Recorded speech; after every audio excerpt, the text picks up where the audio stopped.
ఆయన షాప్ ముందు కారు పెట్టుకున్నందుకు దాంట్లో వాళ్ళ పిల్లలు ఉన్నారు, వాళ్ళ భార్య ఉన్నది, ఏదో పని మీద మనోడు వేరే వెళ్తా ఉంటే నా షాప్ ముందు నువ్వు కారు పెట్టుకుంటావారని ఇంత పెద్దగా స్క్రూ డ్రైవర్ని కాల్చి ఏం చేశాడు, టైర్కు పొడిచాను. దాంట్లో పిల్లలు ఉన్నారు. అది కాకుండా జిలేబీలు సమోసాలు చేసుకునేటువంటి వేడి వేడి నీళ్ళని తీయకపోతే కనుక నీ పిల్లల మీద పోస్తానికి ప్రయత్నం చేశాడు. దాంట్లో భాగంగా ఉప్పల్ పోలీస్ స్టేషన్ రావడం జరిగింది. అతని మీద కంప్లైంట్ ఇచ్చాం.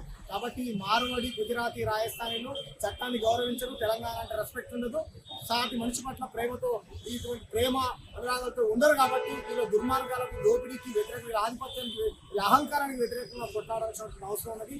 పెద్ద ఎత్తున మేము కొట్లాడుతూ ఉన్నాం. ఇటువంటి దుర్మార్గాలకు తగిన బుద్ధి తెలంగాణ ప్రజలు చెప్పాలని పెద్ద ఎత్తున ఈ మార్వాడి ఉద్యమం కొనసాగుతా ఉంది. ఇటువంటి కేసులు తెలంగాణ రాష్ట్రంలో రోజు రోజుకి మార్వాడీల ఆగడాలు ఎక్కువైపోతున్నాయి.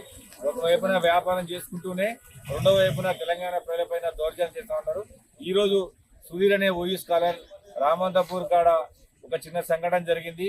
మార్వాడి షాపు అవతల కారు పెట్టినందుకు కారుని స్క్రూ డ్రైవర్ పెట్టి కొట్టి పలగొట్టి గాలి తీసి పిల్లల పైన కాలుతున్నటువంటి జిలేబీ ఆయిల్ మీద పోసి చంపేస్తాడంట. అందుకోసం ఈరోజు వాళ్ళ ఫ్యామిలీని తీసుకొని ఇక్కడ ఉప్పల్ పోలీస్ స్టేషన్లో కంప్లైంట్ చేయడం జరిగింది. నేను తెలంగాణ ప్రజలకు ఒకటే చెప్తున్నా, మీ ఇలా దౌర్జన్యాలకు వ్యతిరేకంగా మనందరం ఏక కావాల్సిన అవసరం ఉంది. ఆంధ్ర వాళ్ళకన్నా ఎక్కువగా తెలంగాణ దోసుకుంటున్న వాళ్ళు, దోసుకుందే కాక ఇప్పుడు తెలంగాణ వాళ్ళపైన దౌర్జన్యాలు చేస్తూ ఉన్నారు, కల్తీ వ్యాపారం చేస్తున్నారు, నకిలీ డూప్లికేట్ మొత్తం మారడాలు చేసేది. రానున్న 20 ఏళ్ల కాలం తర్వాత తెలంగాణ రాష్ట్రంలో తెలంగాణ ప్రజలు ఉండనే ఉండరు, మొత్తం మారడోలే ఉంటారు. వాళ్ళే వ్యాపారం చేస్తారు, వాళ్ళే రాజకీయం చేస్తారు, వాళ్ళే తెలంగాణ మోసం చేస్తారు.